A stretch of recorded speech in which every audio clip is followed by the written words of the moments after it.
Bonjour à tous et bienvenue sur la tribune de Coruscant pour cette nouvelle review du troisième épisode de The Bad Batch. Je suis encore une fois avec The Max Revo Collection qui m'accompagne pour ces reviews. Salut à toi. Salut. Alors, pour ce troisième épisode, comme d'habitude, on va faire une première partie sans spoilers, puis une partie avec spoilers. Là, on va commencer la première partie sans spoil avec un résumé global de l'épisode sans spoilers évidemment et un avis général.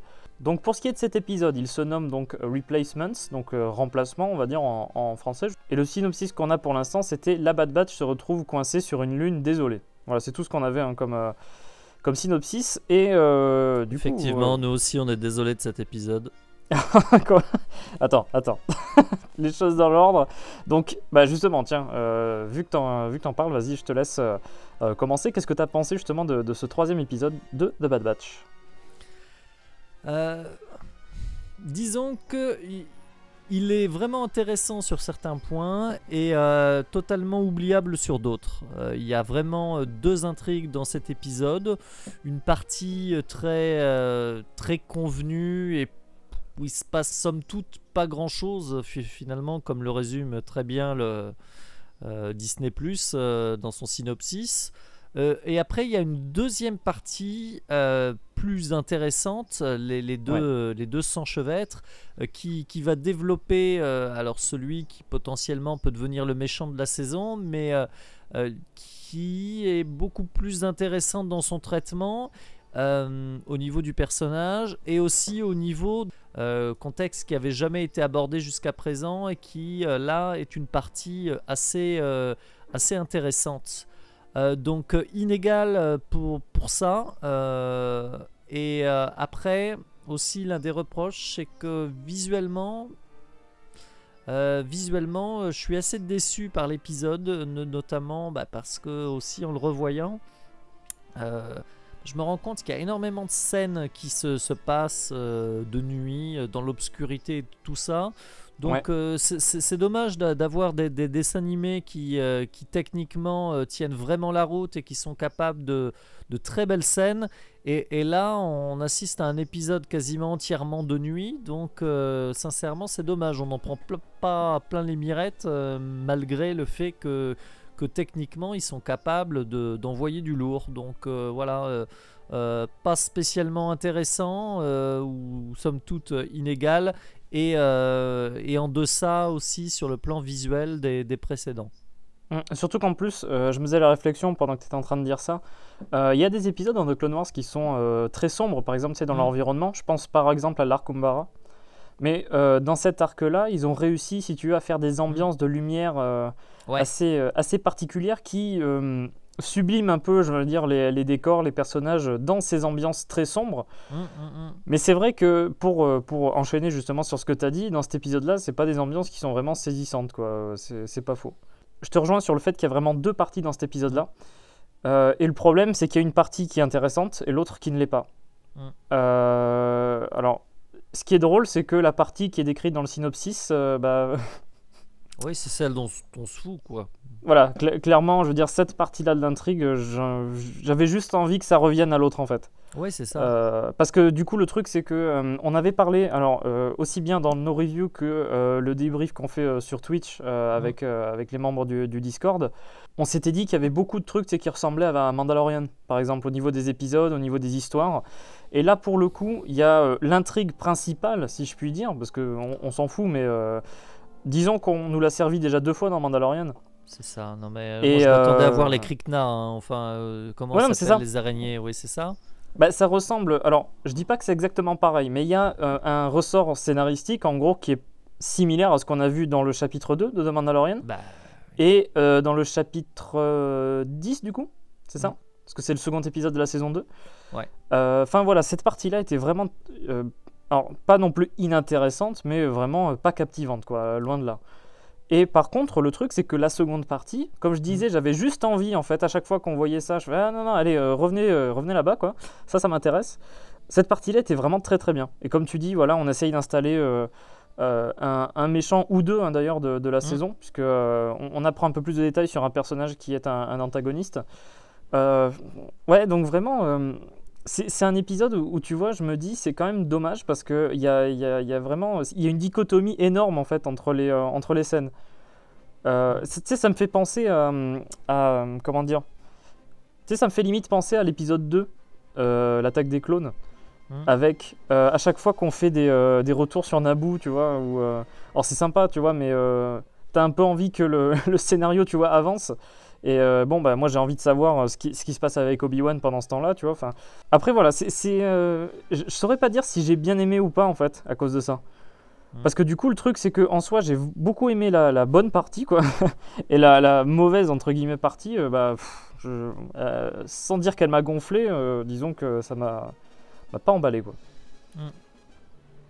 Après, tu vois, typiquement, moi, des fois, quand je regarde des épisodes de séries comme ça, la vraie question, quand j'aime quelque chose, je me dis, est-ce que j'ai envie de le revoir? Est-ce que je le reverrai plusieurs fois? Tu vois, il y a des épisodes de Mandalorian que j'ai vraiment plaisir à revoir parce que ils sont riches, ils sont rythmés, ils sont...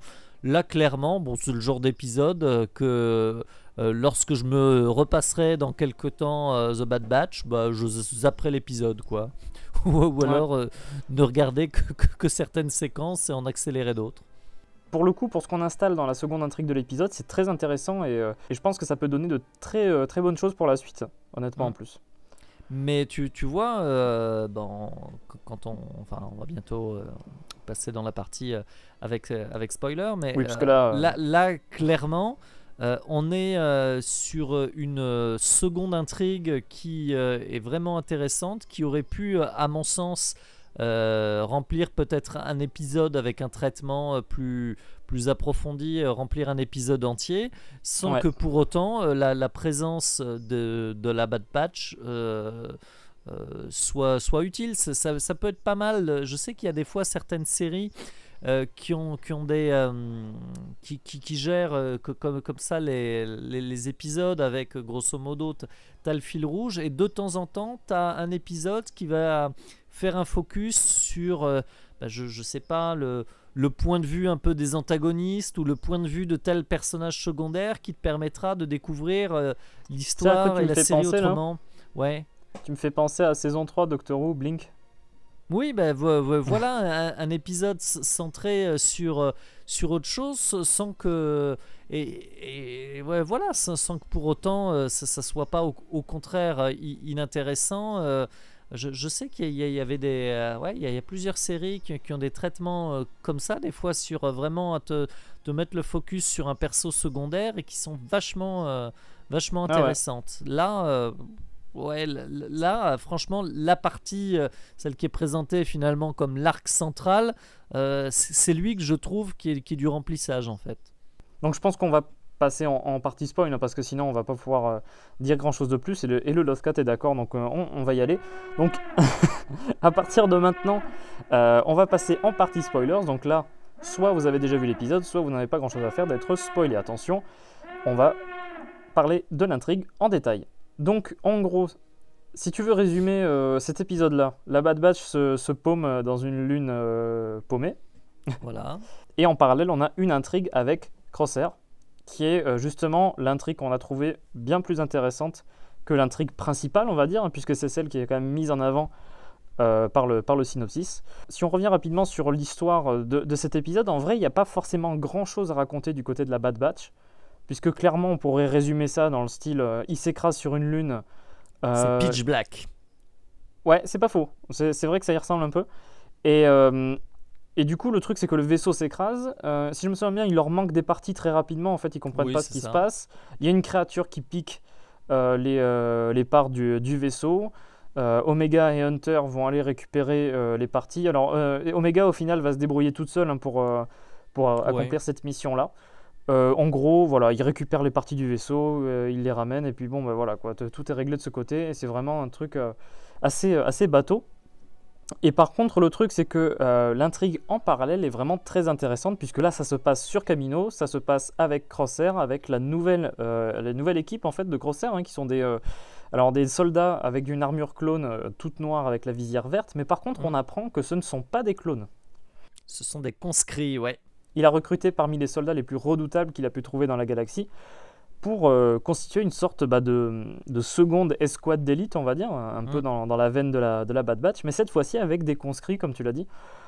Et ça, c'était un truc que j'avais trouvé vachement intéressant déjà. De manière générale, enfin moi c'est ce que je trouve un peu intéressant depuis le début de la série, c'est finalement une question qu'on pouvait se poser, c'était comment, voilà, on est passé des Clone Troopers aux Stormtroopers, les débuts de l'Empire, sachant qu'effectivement on sait depuis longtemps que les Storms ne sont pas des clones, mais on pouvait se demander légitimement qu'est-ce qu'il était arrivé à tous ces clones, voilà, on a aussi confirmation que finalement il va y avoir un peu fusion des deux corps et qu'il y a une volonté justement de recruter des soldats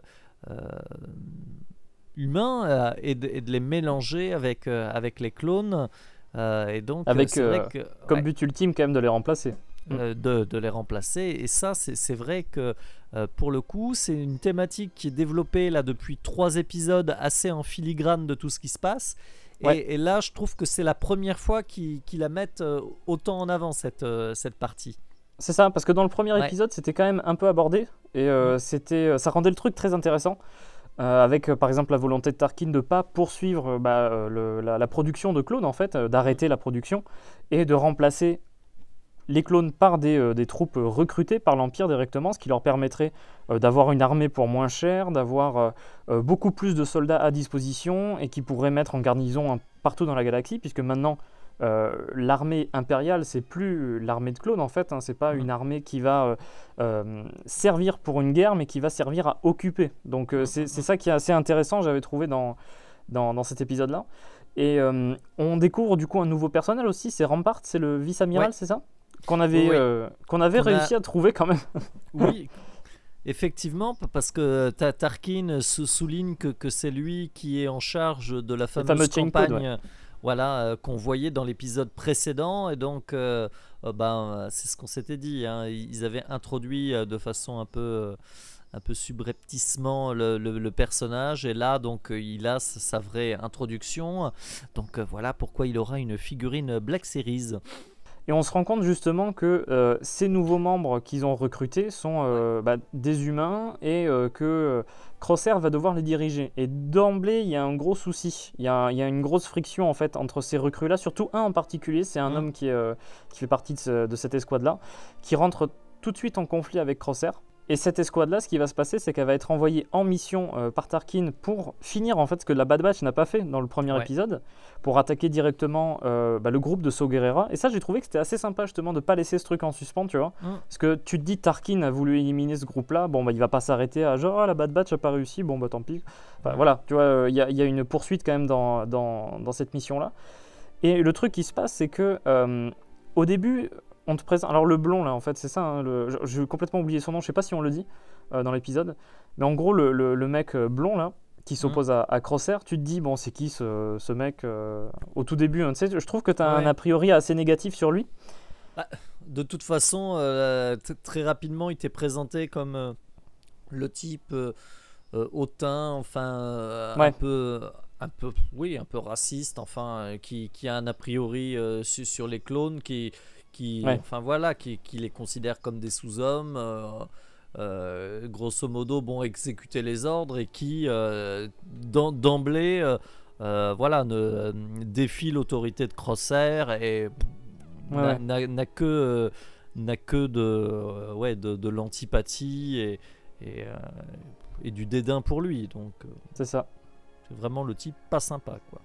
Et ce qui est marrant, c'est que du coup, justement, quand ils vont faire cette mission-là, ils vont aller tuer le groupe de Saw. Alors on se rend compte que Saw est déjà parti, il est plus présent sur Onderon. Crosshair va vouloir attaquer justement tous ces gens-là, tous ces civils, et lui, il en a strictement rien à faire justement de tuer des civils. Et on voit que c'est pas forcément le cas justement des 4 qui sont venus avec lui. Donc, et notamment justement ce personnage-là qui était apparu vraiment comme très antipathique envers Crosshair. Et le gars se dit non mais attends, on va pas tuer des civils. Enfin, le mec a quand même une conscience, on va dire, il est pas prêt à faire un truc pareil. Alors que Crosshair, lui, il s'en fout. Et au final, Crosshair va finir par le descendre. Mm. Et bon, là, tu vois que Crosshair, il est complètement en mode téléguidé, là. Enfin, C'est ça. Enfin, bon, déjà, avant tout ça, c'était celui qui. Les ordres avant tout. Alors là, en plus, avec la puce boostée, tout ça.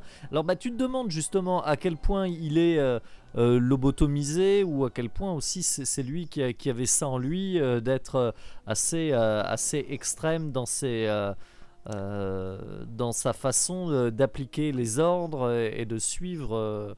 j'ai l'impression que c'est quand même un trait de personnalité qu'il a peut-être depuis le début. Oui. On te dit au départ que sa puce est défectueuse, mais qu'elle marche un peu quand même. Ouais. Donc après, si jamais il lui retire cette puce-là, totalement, peut-être que c'est un trait qui disparaîtra, tu vois.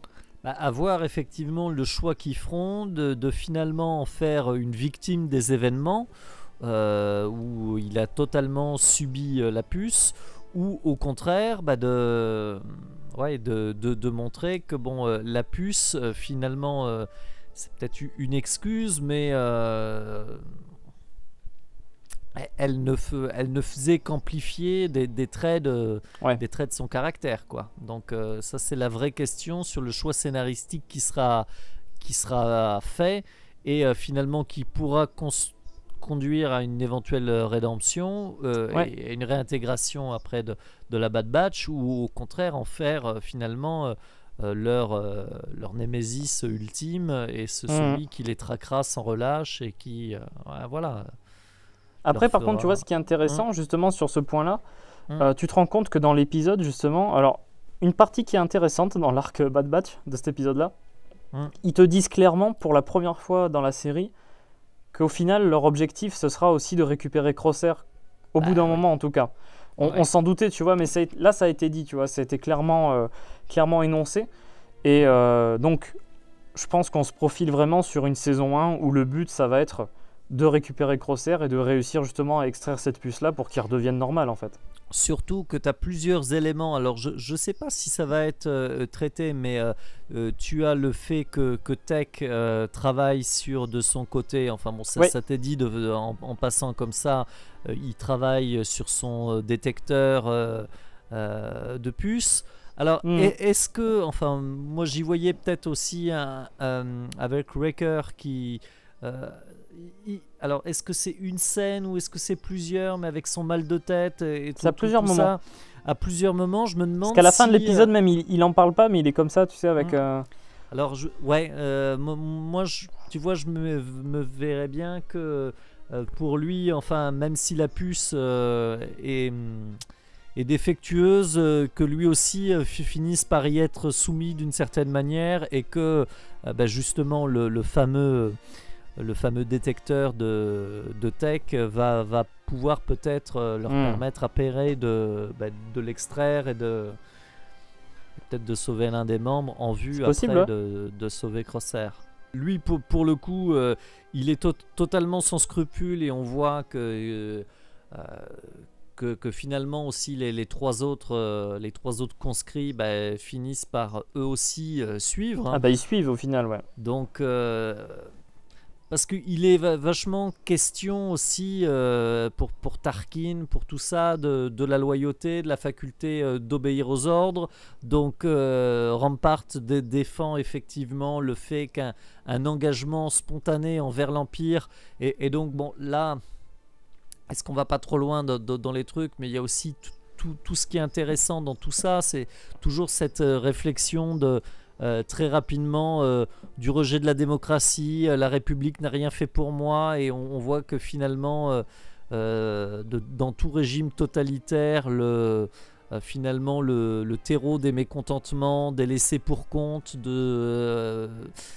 voilà, ils vont tous se retrouver là-dedans, et après un empire, c'est après tout un régime vachement démagogique, qui va en donner plus, aussi... c'était le cas pour la République en fin de guerre aussi. C'était un régime qui était très axé quand même propagande, etc. C'est ça. Et donc là, effectivement, l'Empire qui recrute des soldats, qui, entre guillemets, donne sa chance à tout le monde pour intégrer la grande armée. Bon ben voilà, ça c'est un message qui va séduire. C'est ça, c'est jouer votre rôle dans la grandeur impériale, etc. Tout ce genre de... Ça. Tout ce qui est propre au régime totalitaire et effectivement donc certains vont s'y retrouver, vont être aussi trop contents finalement d'avoir quelqu'un. Donc est-ce que ce seront les clones pour les faire obéir aux ordres et les faire adhérer de façon aveugle? Donc eux finalement ils se comportent à la fin comme des règles, parce que bon, ça c'est aussi le petit paradoxe du truc, c'est que on se plaint en fait, Tarkin va se plaindre du manque de loyauté enfin et d'efficacité de certains clones, et finalement on va choisir ceux qui, la Bad Batch, on sait que c'est des modèles défectueux sur lesquels, entre guillemets, caractérisés par leur insubordination. Donc finalement, si on se sert d'eux pour juger les capacités des clones, qui, eux, entre guillemets, ils ont massacré les Jedi, enfin, ils ont de ce côté-là prouvé leur efficacité. Mais voilà, donc cette réflexion sur la loyauté, elle est quand même biaisée pour ça. Après, moi je trouve quand même que la loyauté, ça peut être intéressant, parce que tu vois, la loyauté des clones, elle est purement programmée en fait. Oui. Tandis que la loyauté des gens qui sont endoctrinés et qui sont vraiment... c'est pas pareil, tu vois.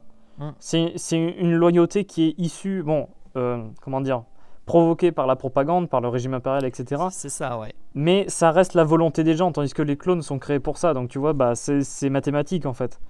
Je pense que ils préfèrent vraiment avoir des fanatiques et comment dire, des partisans en fait de leur vision des choses. Donc c'est plus efficace, je pense, à ce niveau-là. C'est ce qu'ils veulent. Donc bon, et visiblement aussi, il y a des arguments comptables, purement comptables, parce que ça Tarkin, coûte une blinde, l'armée de clones. Hein. C'est ça, plusieurs fois il le souligne, que le programme est un vestige de l'ancienne République et qui coûte très cher. Et là, on voit que ce profil aussi derrière, ce qui était déjà montré dès le premier épisode, c'est... Les Kaminoans qui derrière tout ça voient que voilà, leur entreprise est menacée par ces changements. Et alors en plus on apprend que ça aussi ça file quelque chose qui était déjà amorcé. Non seulement on apprend que le modèle originel de Jango Fett, leurs échantillons se dégradent. Et ça c'est un truc qui avait été déjà abordé en saison 3 de The Clone Wars d'ailleurs. Pendant l'attaque de Kamino. Effectivement, hein, le fait que les clones, que le matériel génétique va se dégrader et que si on veut continuer à avoir des clones de bonne qualité, il va peut-être falloir utiliser un autre modèle, une autre source, visiblement une autre source. Et c'est là que le projet Omega, parce que clairement, enfin, j'ai du mal à croire que Omega serait lié à Jango Fett. Donc, c'est pas impossible après, mais reste à voir. Il y a un truc qui est quand même assez particulier, parce que si c'est Omega qu'ils voulaient pour modèle, parce que durant leur discussion, les Kaminoans, ils parlent justement ils veulent retrouver un nouveau modèle pour partir à zéro en fait au niveau de leur création de clones. Et par contre, on te dit que on te laisse supposer du coup que c'est un membre de la Bad Batch ou Omega du coup qui cherche. Par contre, je doute que ce soit Omega, parce que je sais pas si tu te rappelles, mais quand même dans l'épisode 1, il y a Omega qui part les rejoindre, la Bad Batch. Ouais. Et la Kaminoan ouvre la porte pour que Omega puisse se barrer avec la Bad Batch. Je sais pas si tu te rappelles. Oui, mais après... Est-ce que ce serait pas pour la sauver dans un premier temps? Enfin, il y a plein de trucs possibles. C'est ça. Est-ce que, vu que visiblement, tu te dis, elle a été élevée par cette Kaminoenne, est-ce que, voilà, elle n'a pas...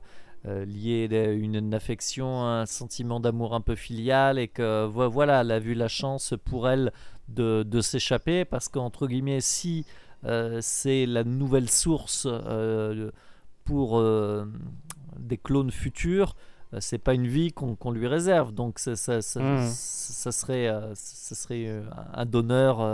un donneur qui ne quittera jamais Kamino, et qui enfin voilà, risque d'être le sujet de nombreuses expériences.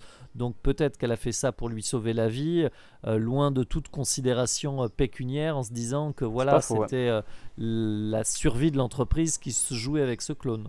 Et du coup, ce que ça cause tout ça, c'est que vraiment au final on a deux factions séparés qui vont chercher la Bad Batch au final. Ouais. Puisque l'Empire est après eux, et aussi les Kaminoans, pour leur propre projet, vont vouloir les retrouver. Donc, ils vont avoir besoin d'aide au bout d'un moment quand même. Moi, ce que j'allais dire, ce qui est dommage vraiment sur cet épisode, c'est que voilà, toute cette partie sur Kamino, sur Onderon aurait pu, voilà, tu te dis, on te booste un peu la partie sur Onderon avec les partisans de Soguerra, quelques scènes d'action supplémentaires et tout ça, plus d'éléments sur le complot de Kamino, sur... C'est une scène qui est très dark sur Onderon, j'avais trouvé. Ouais, bah attends, à un moment je me suis dit, punaise, ils vont les tuer au lance-flamme, enfin les civils ou... Ah oui, c'est vrai. Il y a un gars qui débarque avec un lance-flamme. Non, ils sont...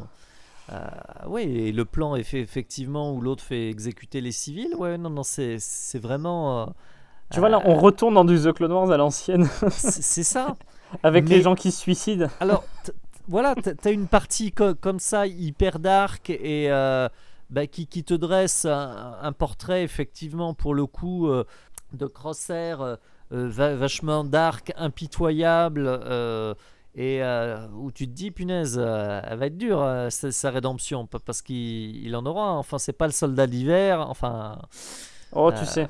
Ouais, voilà, hein, tu parles du soldat de l'hiver en plus, il a eu sa rédemption ce personnage-là aussi, donc même dans Star Wars, dire ne serait-ce que Darth Vader. Ouais, oui, c'est une thématique. Voilà. Mais là, on te montre effectivement des scènes assez violentes pour un dessin animé en plus. Hein, et à côté de ça, t'as des scènes qui sont cucu, quoi. Avec Wrecker et Omega. Avec Wrecker, Omega, la famille, enfin... Tu sais à quoi ça m'a fait penser vraiment? Zeb et Ezra en plus. Ouais, bah... T'as le même genre de truc. C'est ça a été déjà vu dans Rebels, ça a été déjà vu dans Mandalorian, dans 1000 autres séries, avec cette thématique, voilà, à la fin de l'épisode, allez, on est une vraie famille. Et même, tu vois, au niveau des dialogues... c'est une chambre. Voilà, c'est hyper convenu, donc franchement... oui, c'est rien de saisissant. Moi, j'allais dire, elle intégrait déjà, entre guillemets, la famille Bad Batch à la fin de l'épisode 2. Donc là... Ouais, bien sûr. On se répète un peu, là. On se répète un peu. On n'a pas de vraie intrigue. Allez, on invente le crash. Enfin, voilà, on dit, ah bah ouais, mais c'est sur ça le Camille qu'ils ont eu des pépins et tout ça. Donc... grosso modo, cette partie, elle sert pas à grand chose. Ouais. Et pour ce qu'elle montre, c'est tellement convenu que voilà, c'est vraiment dommage. Alors que l'autre partie, entre les complots et la guerre et les enjeux entre l'Empire et Kamino, entre les conscriptions et les rapports entre clones et Future Storm, parce que là, limite, en plus, même on a alors. C'est pas confirmé pour l'instant, mais visuellement, on a l'impression que c'est quasiment les premiers Death Troopers. Les clones. Alors, je me rappelle plus du terme exact, honnêtement, de cette formation-là. Mais vraiment, le look, c'est clairement des Death Troopers, mais en armure phase 2. Donc, je pense qu'on se glisse petit à petit vers ça. Et surtout qu'en plus, ça pourrait être un truc très intéressant à voir aussi, puisque les Death Troopers, on en a parlé vaguement, tu sais, dans les guides visuels, etc.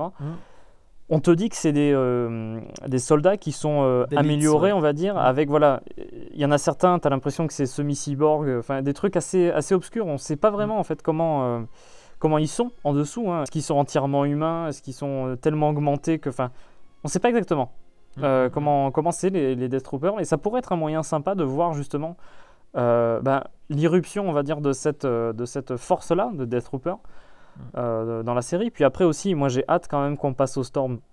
J'ai hâte qu'on passe à l'armure de Stormtrooper classique. Mais tu vois, moi un truc que j'ai toujours voulu voir, alors c'est vraiment con, mais voir ce moment, je me suis dit, il y a quand même bien un moment où vont coexister des clones phase 2 avec les premiers Stormtroopers. Tu peux pas du jour au lendemain, alors c'est con, mais en termes de logistique, ça veut dire que ils ont livré... précis, hein. Ah, ça a été précis. Tu vois, ils ont demandé à tous les clones encore en faction de renvoyer leurs uniformes. Ils ont produit des casques de Stormtrooper et ils ont dit pour le défilé du 14 juillet, vous êtes tous en armure et on jette tout le reste. Ah, c'est ça. En fait, il y avait un timing, bons, tu sais, il fallait pas ouvrir les colis avant une telle date, tu vois. Tout le monde a été livré, puis pouf, genre, en un jour, tout le monde est passé à l'armure Storm. Pour le Imperial Day. Bah après, ceci dit, c'est un peu ce qui se passe quand même avec la phase 2. Oui, ça c'est un truc tout con, mais qui m'avait un peu déçu. Alors ce que j'avais bien aimé, c'était de voir justement, par contre, il me semble dans des épisodes, alors je crois que c'était des soldats ARC. Ah mais, oui, qui était déjà sur du semi-phase 2, ouais. Ouais, sur du semi-phase 2 et qui était encore avec des clones phase 1. Et j'aimais bien effectivement voir les deux armures ensemble, parce que voilà, je me dis qu'en termes de logistique, quand même... c'est bizarre. Voilà, c'est bizarre. Donc pour plus de crédibilité, il a fallu à un moment que voilà, il y a bien Robert qui a oublié qui devait mettre l'armure de Storm ce jour-là et qui s'est pointé en clone et qui s'est fait charrier par tous ses potes, quoi. Voilà, ça a dû arriver. Et ça pourrait être très intéressant, je trouve, de voir par exemple l'arrivée de ces nouvelles recrues avec l'armure de Storm nouvellement conçue pour les soldats de l'Empire. Et avec un petit peu l'opposition que ça pourra engendrer avec les clones classiques, tu vois, qui resteraient en phase 2, ça pourrait être un truc intéressant, par exemple. Une façon de distinguer, tu vois, la République, l'Empire, un peu plus clairement, tu vois.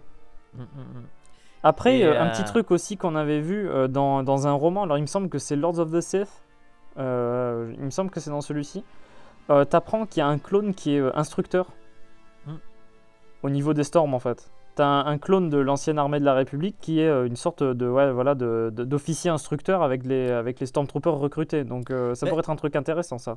Moi j'ai l'impression que dans les plans de Tarkin et de Rampart, il y a cette idée de, au moins dans un premier temps, de faire coexister les deux programmes en profitant de l'expertise peut-être militaire et de la loyauté des clones pour former les conscrits. Et après...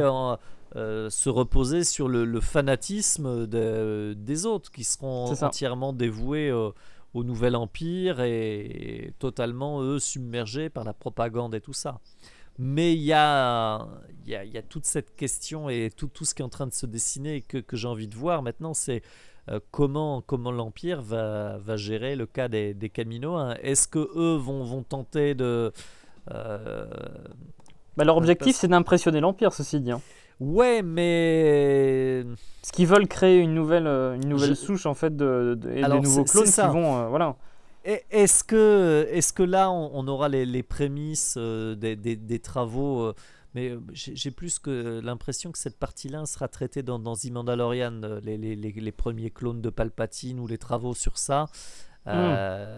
Avec ce qu'on voit dans la saison 2, tu veux dire? Ouais, avec ce qu'on aperçoit très rapidement dans sur un Nevarro, épisode sur Nevarro et sur entre guillemets les plans qu'ils avaient pour l'enfant. Alors est-ce que là les Kaminoans ont commencé un peu, parce qu'on a l'impression que l'Empire il aime bien récupérer se réapproprier le travail d'autres comme ils ont fait pour la Death Star avec les Géonosiens. Alors, est-ce que les Kaminoans vont pas commencer à essayer de faire des recherches et des trucs et que finalement, ils vont peut-être impressionner l'Empire, mais je crois pas que dans les plans de Tarkin et dans les plans de l'Empereur, le partenariat avec les Kaminoans se poursuive. À mon avis... honnêtement, moi je vois bien un truc du style, tu vois... ils ont fini par éliminer les Géonosiens. Ouais. Qui leur ont rendu service. Moi, je suis prêt à parier qu'au bout d'un moment, ils vont finir par décimer les Kaminoans, ou alors volontairement, ou soit parce que les Kaminoans se sont opposés à eux, tu vois. Ouais. Moi, je vois très bien une sorte d'insurrection, en gros, de Kamino, quoi, par rapport à tout ça, avec leurs propres clones, etc. Alors, un truc qu'on avait vu dans le jeu qui est sorti en 2005, Battlefront 2, on avait une bataille des Stormtroopers contre des Clone Troopers, en fait, en gros, sur Kamino.